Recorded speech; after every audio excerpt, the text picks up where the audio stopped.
Hello mga mare, for today's video, ito nga live update nga tayo. Na busy na naman yung mare nyo. Wala na naman upload ng mini vlog. Nakbaka?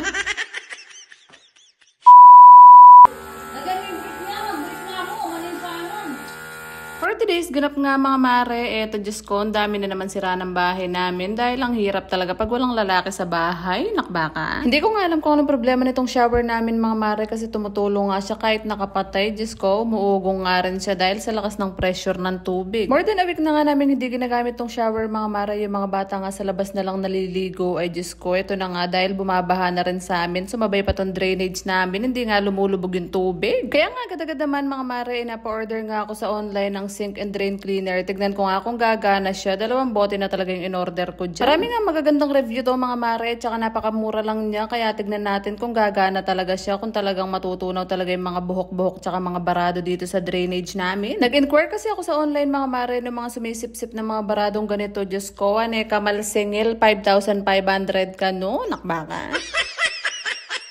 Saan naman ako kukuha ng ganong kalaking halaga mga mare? Kahit meron man ako noon, hindi ako gagastos ng ganong kalaki para lang dito sa drain na to. So yun na nga mga mare, dahil nga gusto kong makamura, ito, umorder talaga ako ng less than 100 na sink and drain cleaner. Naka2 bote nga ako dyan, hindi talaga natanggal yung bara. Nakbaka? Binuhos ko na nga yung 2 bote mga mare, pero wala pa rin. Nagbuhos na rin ako ng mainit na tubig, pero hindi talaga natanggal yung bara niya. Stress na nga ako sa mga oras na yan mga mare, kasi ilang weeks ko na hindi nagagamit yung drain at yung shower namin. Kaya nga ito, tinawagan ko na nga si kuya na nagme-maintenance dito sa bahay namin. Ganang araw kasi yung shower valve namin mga mare, kaya nga kahit patay siya may mga tumutulong tubig, tsaka nga Diyos ko, umuugong nga siya pag nakabukas nga dahil sa lakas ng pressure ng tubig. After naman yung mapalitan yung shower valve mga mare, pinaayos ko nga rin sa kanya tong doorknob namin sa kwarto dahil nung nakaraang vlog ko nga ay Diyos ko, nasira nga. Hindi ko nga alam mga mare, siguro mga light material lang talagang ginamit dito dahil Diyos ko, ang mahal-mahal ng bahay, 1.8 million, tapos yung mga gamit, ganito, madaling masira. Chares. Tinawag talaga at 1 call away lang talaga si kuya. Siya nga yung gumawa ng exhaust fan namin tsaka nag-install ng aircon ng bagong lipat nga kami dito. Kaya anytime pwede talaga siyang tawagan pag may mga sira na ganito. Kaya rin may iwasan mga mare na masira nga yung mga doorknob namin tsaka yung mga shower dahil may mga bata nga akong kasama. May mga toddler. Diyos ko, bukas sara nga yung shower. Bukas sara pa yung pinto.